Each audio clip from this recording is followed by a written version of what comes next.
తదుపరి మీనరాశి. పూర్వభాద్ర నక్షత్రం 1, 2, 3, 4 పాదంలో జన్మించిన వారు, మీ పేరులో మొదటి అక్షరం దీగా గలవారు. ఉత్తరాభాద్ర నక్షత్రం 1, 2, 3, 4 పాదంలో జన్మించిన వారు, ధూ, షా, ఝూ, ధా అనే అక్షరములుగా కలవారు, మీ పేరులో మొదటి అక్షరం. రేవతి నక్షత్రం 4 పాదంలో వారు, దే, దో, చాచి అనే అక్షరములు గల వారికి ఈ మీనరాశి యొక్క ఫలితాలన్నీ కూడా వర్తిస్తాయి. ఈ మీనరాశి వారికి ఆర్థిక పరంగా, ఉద్యోగపరంగా, కుటుంబ పరంగా, వ్యాపారపరంగా ఏ విధంగా ఉంది కూడా ఇప్పుడు మనం తెలుసుకుందాం.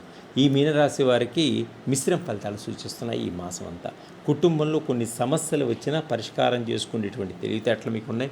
సమస్యల్ని పరిష్కారం చేసుకోగలుగుతారు. అలాగే అనారోగ్య పరిస్థితుల నుంచి కూడా వైద్యులను సంప్రదించి అనారోగ్యం నుంచి బయటపడతారు. ఆచితూచి మాట్లాడండి. గొడవలొద్దు. ఇతరులతోటి విరోధాల నుంచి దూరంగా ఉండండి. నిందలు పడేటువంటి సూచనలు ఉన్నాయి కాబట్టి మీరు చాలా జాగ్రత్తగా వ్యవహరించుకోండి. ఖర్చులు అధికంగా ఉంటాయి. ఆర్థికంగా బాగున్నప్పటికీ ఖర్చులు తప్పవు. తర్వాత బెట్లు కానీ, షేర్ మార్కెట్లు కానీ, లాటరీలు కానీ వీటన్నిటికీ కొంచెం దూరంగా ఉన్న ఈ మాసం చాలా మంచిది. ధన నష్టం జరిగేటువంటి సూచనలు ఉన్నాయి. వ్యాపారస్తులకు కొంచెం లావాదేవీల్లో ఇబ్బందులు కలిగేటువంటి సూచనలు ఉన్నాయి. ఉద్యోగ ప్రయత్నాలు అందినట్టే అంది చేజారిపోయేటువంటి సూచనలు ఉన్నాయి. నిలకడ లేని ఆలోచన వల్ల ఇబ్బంది పడతారు. ఆర్థిక ఇబ్బందుల వల్ల కొంచెం మధ్యలో ఇబ్బంది పడేటువంటి సూచనలు ఉన్నాయి. గృహాలు కొనుక్కోవాలి అనుకున్న వాళ్ళ కోరిక తప్పకుండా నెరవేరుతుంది. బ్యాంకు నుంచి మీకు తప్పకుండా రుణాలు వచ్చేటువంటి సూచనలు కూడా కనిపిస్తున్నాయి. ఆరోగ్యం జాగ్రత్తగా చూసుకోండి. బయట ఫుడ్లన్నీ తినకండి. కల్తీ ఫుడ్ల వల్ల మీకు అనారోగ్యం వచ్చేటువంటి సూచనలు ఉన్నాయి. కుటుంబంలో కొన్ని ఇటువంటి సమస్యలనైనా మీరు పరిష్కారం చేసుకొని కుటుంబాన్నంతా ఒక మాట మీద నిలకడగా ఉంచగలుగుతారు. బంధుమిత్రులతోటి గొడవలన్నీ కూడా సమసిపోతాయి. ఆచితూచి మాట్లాడటం వల్ల, ఓపిక సహనంతో ఉండటం వల్ల అందరూ మిమ్మల్ని మెచ్చుకోగలుగుతారు. చిన్న చిన్న సమస్యలు కూడా భూతద్దంలో పెట్టి చూడగలుగుతారు కొంతమంది వ్యక్తులు మిమ్మల్ని. గృహ నిర్మాణ పనులన్నీ కూడా కొంత లేట్ అయ్యేటువంటి సూచన కనిపిస్తున్నాయి. తొందరపాటుతనంతో ఏ నిర్ణయాన్ని తీసుకోవద్దు. ఆవేశంలో కూడా ఎటువంటి నిర్ణయాలని తీసుకోవద్దు.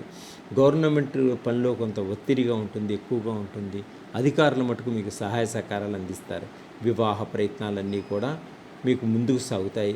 కొత్త కొత్త వ్యక్తుల ద్వారా మీకు కొన్ని సంబంధాలు కూడా ఏర్పడేటువంటి సూచనలు ఉన్నాయి. వ్యాపారస్తులకు కొత్త కొత్త పెట్టుబడులు పెట్టడం వల్ల మంచి వ్యాపారంలో అనుకున్నంత లాభాలు రాకపోయినట్టుంటే మంచి లాభాలు వస్తాయి. పుణ్యక్షేత్రాలను దర్శిస్తారు. వివాహాది శుభకార్యాల్లో పాలు పంచుకుంటారు. వినోద యాత్రలు చేస్తారు.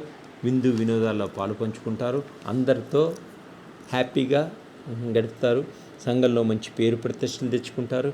కీర్తిని సంపాదించుకోగలుగుతారు. పరువు ప్రతిష్టల కోసం ప్రాణాలు ఇవ్వడానికి కూడా రెడీగా ఉంటారు.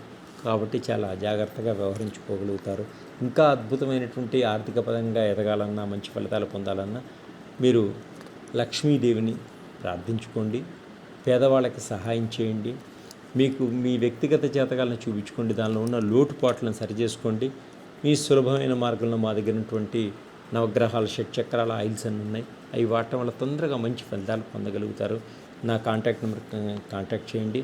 మీకు అద్భుతమైన ఫలితాలు వచ్చే మార్గాన్ని, పరిహారాల్ని చెప్పగలుగుతాను. సర్వే జనా సుఖినో.